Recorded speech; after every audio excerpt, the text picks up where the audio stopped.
Our next speaker is Jayita from Verimatrix, and she's going to be talking about how watermarking can fit into a robust content protection strategy. Thanks so much for joining us, Jayita. Thank you, Eric. Thank you for inviting me. Good to have you here. Now, we all know that piracy continues to be a huge problem for the online video industry. And Jayita, maybe you could start things off by talking about just how big that problem is in monetary terms. That's great. Let's look into some of the numbers. Just last year in North America, video access through illegal means attributed to around 8.4 billion dollars of losses. And we know that the OTT market is growing and it's expected to reach like $165 billion of industry by 2025. And interestingly, pirated video services accessed by consumers is projected to exceed to $67 billion by 2023. As we saw when the pandemic hit last year, just between February to March, when the stay-home orders came in, the online piracy rose to a huge extent. So these numbers are alarming, and content owners and operators are focused on detecting and reducing content piracy. Those are huge numbers. Now, what role can watermarking play in detecting content piracy? That's a good question. I would recommend a comprehensive approach. So your conditional access system, your digital rights management system is making sure that the content is encrypted with the appropriate access rights. On top of that, if forensic watermarking provides an advanced security measure to trace content piracy. And if you combine that with a proactive piracy monitoring and quick extraction and then takedowns, together they can like address the content piracy problem. Now, content piracy is a problem for content owners, and content owners are investing significantly to produce premium high quality content with resolutions like Ultra HD, 4K, 8K, and then for content for better consumer experience. And to maintain this steady flow of high quality content, they need to protect their revenue stream. Last year, as we were looking into a huge interest in watermarking from different aspects of the industry, we ran a survey and we wanted to validate what is going on with the video piracy and the concerns in the industry. And we got good participation from content owners, from streaming service providers. And the response was consistent that they want to stop piracy, they want faster detection and take legal actions, and then to protect their revenue stream. The interesting feedback we also got from participants who are not using watermarking, they're like unsure of the value watermarking provides.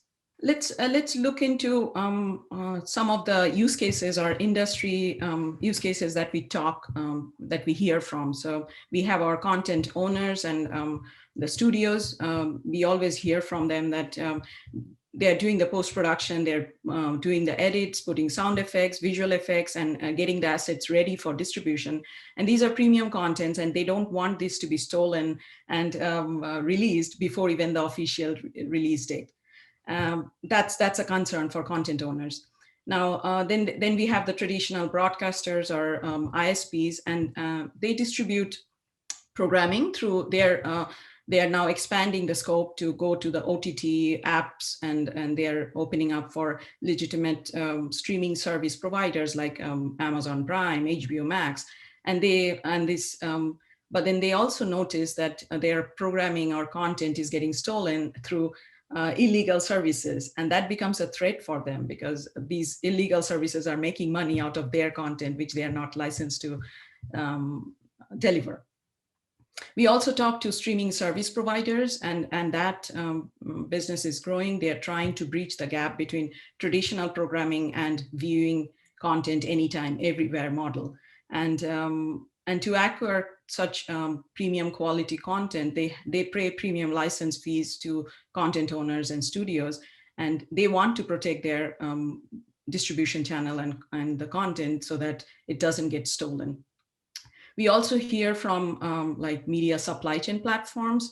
They are pretty much building the infrastructure from post-production to delivery. And they need to make their platform secure enough so that content leak does not happen. Otherwise, they won't get the customers' trust to put their stream through their platform. So these are some of the interesting industry use cases that we hear from, and it's good. It's makes sense with Sure. watermarking. Right, right. And like we were saying, it can be applied both client side or server side. Now, why don't you talk about how it's applied at the various stages of the workflow? Sure. Let me start with a very high level video workflow, video Mhm. distribution workflow. So there are different components of the video distribution workflow, and it depends on the network. But since OTT is something in the forefront we are talking about, so let's highly go through the OTT streaming service provider. They acquire the license for the content from the content owners. Then they take it through different MPEG transport stream, does a bunch of processing through encoding, transcoding, and getting the compressed, the adaptive streams ready, the HLS and dash formats. And then they publish to the content delivery network, and they work with different variants of delivery networks so that they can distribute the content globally across different client devices. And then the content is ready for end consumers to consume. Now, there are certain vulnerabilities that we see.